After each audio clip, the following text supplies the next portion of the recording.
Hey guys, it's Matt.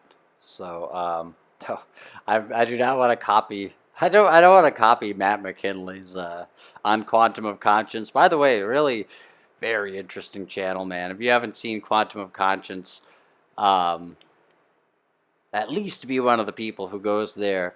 Well, I suppose kind of like I did, and watches for like a year and a half or so, and then sort of gets a good sense of what Matt McKinley's talking about, and then maybe you drift in and out. At least be one of those people. But in any case, I'm not trying to copy the "Hey guys, it's Matt" that he does at the beginning of his videos.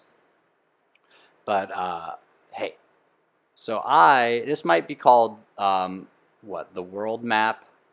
I have been, wait, the world chart? I think the world map, maybe. I had a very, very powerful realization yesterday. Or basically, it's all together now. Um, it's basically all right there on one page. It's funny to bring up Matt McKinley because he talks about his half page, and I think I got it all there in one page, and it's actually quite amazing. Well, what is it? Okay. Well, the top is truth with an underline and a period. I may put a link. Maybe I'll just fucking put the picture on this. That would make sense. The top is truth with an underline and a period. And then, okay, so evil omen. If you are in control, space, comma, then you are winning. Okay. Good omen. Being an honest person, period, with the period bolded. Noble. And then over to the left. Good dichotomy is truth and falsity. And then the evil dichotomy is pain and pleasure. Now that's it. But I think that's all you need. And I'll maybe talk about what this is. So basically, if you ever read Tony Robbins' book, or I haven't read a full Tony Robbins. I read notes from a friend in full, but that was a pretty short book, and it was kind of just Awaken the Giant Within stuff, but prepackaged into something else. But if you look at Tony Robbins' work, then, and not with an apostrophe there or anything, because it would be Tony Robbins is. But if you look at Tony Robbins' work, then you probably at some point hear him talking about pain and pleasure. In Awaken the Giant Within, which notes from a friend and Giant Steps for that matter, I think, were sort of lightly cannibalized from, or maybe both fairly heavily. I don't, cannibalize is a pretty severe term, but he definitely, like, he put out Unlimited Power, he put out Awaken the Giant Within. Those were his two self-help books, and still are. He only has basically two, and he's had many books at this point, or some. But you put out those, and then for Awaken the Giant Within, you make a couple more books similar to Practicing the Power of Now by Eckhart Tolle, which I think is sort of selections from The Power of Now. I don't know. I haven't looked at it. Maybe it's newer stuff, I mean. Anyway, this chart, see what you will see with actually both Eckhart Tolle and Tony Robbins, but let's talk about Tony first. He has a chapter in Awaken the Giant Within called something along the lines of Palace of Pleasure, Prison of Pain. And I think in that chapter, he has a quote from Bertrand Russell. And if you listen to Alan Watt, which I'd highly recommend, Alan Watt, Cutting Through the Matrix, he's similar to Matt McKinley, actually, where I would recommend you listen to him for a while, and you'll probably just, essentially on your own steam, you'll want to keep listening to his stuff. But basically, you'll listen to him for a while. I'd highly recommend his book Cutting Through as well. Amazing fucking book. I'm on volume 3 right now, and I can't wait to continue and finish it. But it's just like Alan Watt will basically tell you everything. I mean, he just he cuts through the matrix. He really does, and he's one of the seemingly more legit and independent guys around. You literally order his book from his widow. That's how fucking independent he is. If you get his book, it will be from and you don't get like some whatever copy of it. It will be from his website. Like that is the only place to legitimately purchase it. It's from his website, and his wife actually is the one who sends it out. His widow sends you the book. That's how legit, and I'm not trying to make like, oh, like make a meme here, but that's how fucking legit he seems to be. And so I'd highly recommend doing a Matt McKinley thing with him as well, and like you'll probably listen to him for a while. Not that I've stopped listening to him totally, but like, because sometimes I'll go back, but you get a good sense of what the system is when you listen to Alan Watt. Okay. So he would tell you that Bertrand Russell, like Aldous Huxley, like various names, Bertrand Russell is one of the big controllers. Like he's one of these big sort of like societal figures who's actually kind of like an evil monster, similar to seemingly Charles Galton Darwin, Charles Darwin's grandson. Wrote The Next Million Years. I'd highly recommend that as well. I got that recommendation from Alan Watt. I read the book fairly quickly, and it's very good. But it's essentially Darwin's grandson, ironically, laying out the next million years of what's going to happen with humanity. And like if that sounds insane, he makes like a really interesting argument at the beginning to say that he can do it and that it's like a reasonable thing to do. Anyway, Bertrand Russell is seemingly another one of these control figures, creeps as Matt McKinley would put it, or might call it. And this motherfucker, he like, just check out The Impact of Science on Society, another Alan Watt recommendation. But basically, he's an evil guy. He's a guy who's talking about. Alan Watt has a quote. In fact, I'll look for the quote right now on the Cutting Through the Matrix website. Let's see, quotes. Oft-cited quotes. Yeah. Bertrand. Do we have this? Yep, here we go. Yep. Oh, fuck. Yeah, here we go. Okay. Bertrand Russell. It is to be expected that advances in physiology and psychology will give governments much more control over individual mentality than they now have even in totalitarian countries. Fichte laid it down that education should aim at destroying free will so that after pupils have left school, they shall be incapable throughout the rest of their lives of thinking or acting otherwise than their schoolmasters would have wished. And then, oh yeah, here we go. He talks about that being unattainable, and then he says, in future, such failures are not likely to occur where there's a dictatorship. Diet injections and injunctions will actually, Matt, cut out that previous sentence there.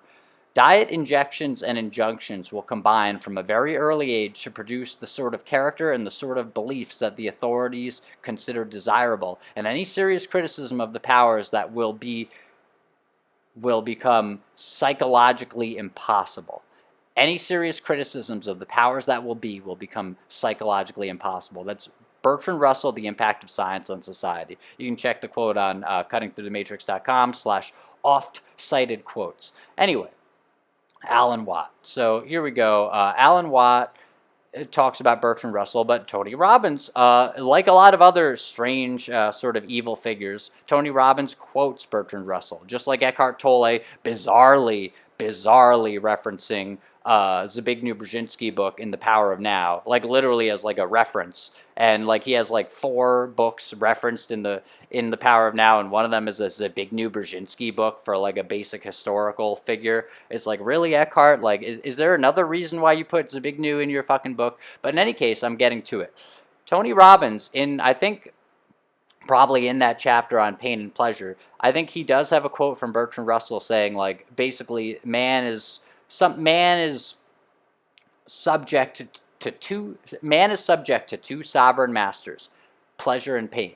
Now here's the thing, guys, and this is me talking now. Who else? Aldous Huxley, or Aldous, as Alan Watt pronounces it, and maybe that's the real pronunciation. I don't even know. But Aldous Huxley, Alan Watt talks about. Wait a second. Yeah, well, this isn't even something Alan Watt talks about and like would be telling you maybe for the first time, probably. Aldous Huxley, whom Alan Watt talks about, is like sort of another one of these evil control figures, or seemingly a guy sort of like just kind of telling you the agenda right up front and not necessarily in a way where he's necessarily apart from it. He had this famous book called Brave New World, where it was all about people who were so drugged up with the fucking literal pleasure drugs, or drugs to give soma or something to give them pleasure, My cousin had even once described it to me. She's like, "Oh yeah, like they do these drugs all the time." And I'm not trying to make her sound bad. Like it was in like I was in college, and I think she was college age. I don't know if she was going to college at the time, but she could have been in college anyway. And like she was talking about Brave New World as if it was this cool thing. Well, here's the thing, guys. Not necessarily. I mean, if you had asked her, she probably would have been like, "Yeah, I know it's supposed to be a fucking totalitarian novel, but it's like, oh, they're doing all these like cool drugs and they're having a blast, whatever. What they're having a great time, maybe." But anyway, Bertrand Russell, Aldous Huxley. Here you go. Pleasure and pain. And now, Tony Robbins talks about pleasure and pain.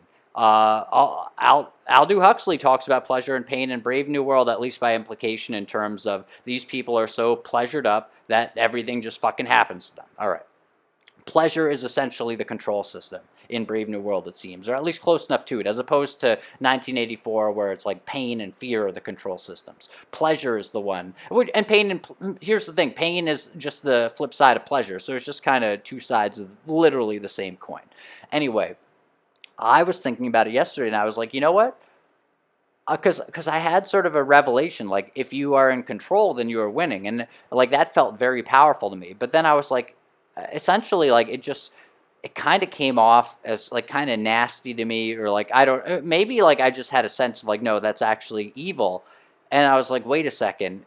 And so then I thought about this pleasure and pain and truth and falsity dynamic, and I was like, wait a second, okay. Now, here's the thing.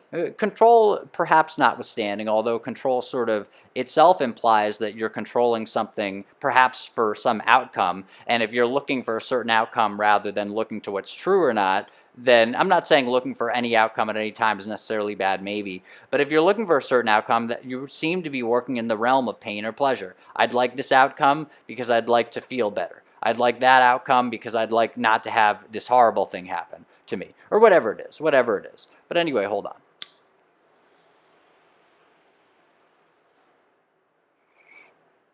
So I've been thinking for a long time, because like I'm like, well, Tony Robbins, he's got a lot of powerful shit. Tony Robbins, I literally do one of the exercises for personal power too every day. Not only that, I have made it a part of my personal life system, or my life system, or whatever, RPG life, which I've been working on for fucking years, and I think I've actually finished it essentially. But I'm really fucking satisfied with it too. Like it's actually, it's way better. It's amazing. It's like but in any case, it's a vehicle for me to go through my life. Whatever. Anyway, there's a Tony Robbins practice from Personal Power 2 that he says is like, it's a breathing practice near the end. He says, if there's one thing you take away from the system or from this program, how about this? Like, I'd like it to be this practice, this breathing one practice. And so, it was really good when I was doing Personal Power 2. And I finished Personal Power 2 finally. And that's sort of an achievement. I didn't do it, I don't think, quite perfectly, but I finished it.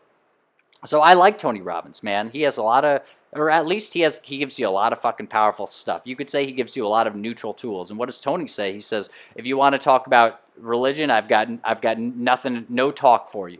I've got no talk for you there.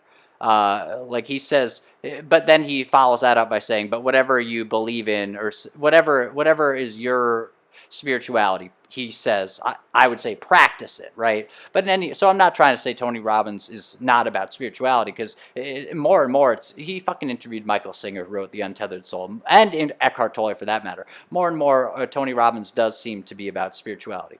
However, what does Tony Robbins talk about? He talks about the two forces are pleasure and pain. The things, he's like, basically, you are a slave to pleasure and pain. And the thing is, guys, you're not.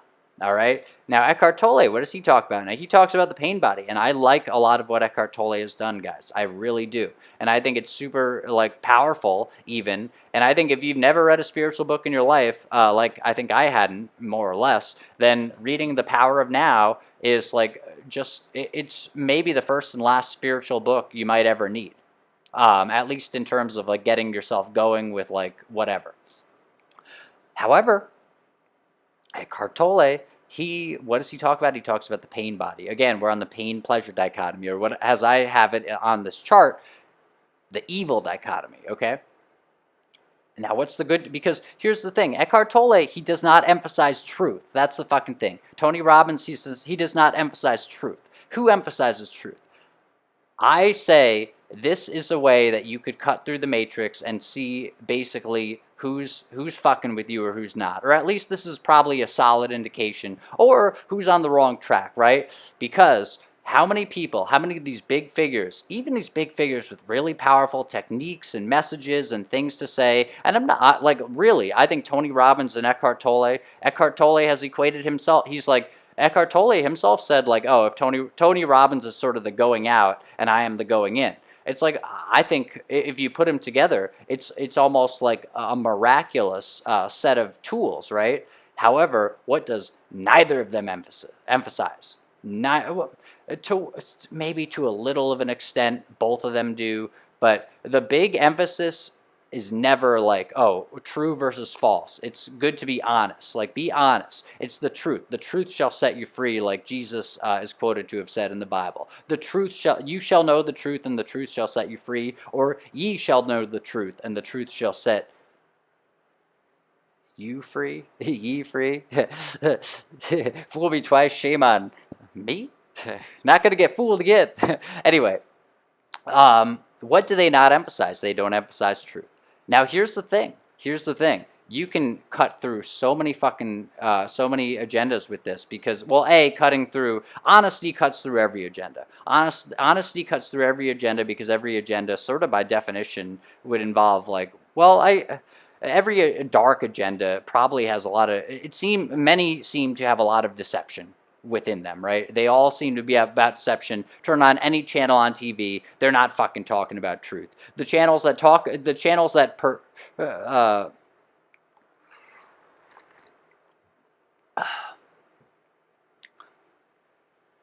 purport to be talking about truth, those are actually often the most dishonest and lying channels of all. Like all the fucking all the political channels, and I mean Fox too, talking about, like, oh, you're not telling the truth, you got to tell the truth, you're liars. It's like, no, you guys are lying almost every, it's like Peter Griffin, everything I've ever said is a lie, except that, and that, and that, and that, and that, and that, like, whatever. It's like Peter Griffin, and that.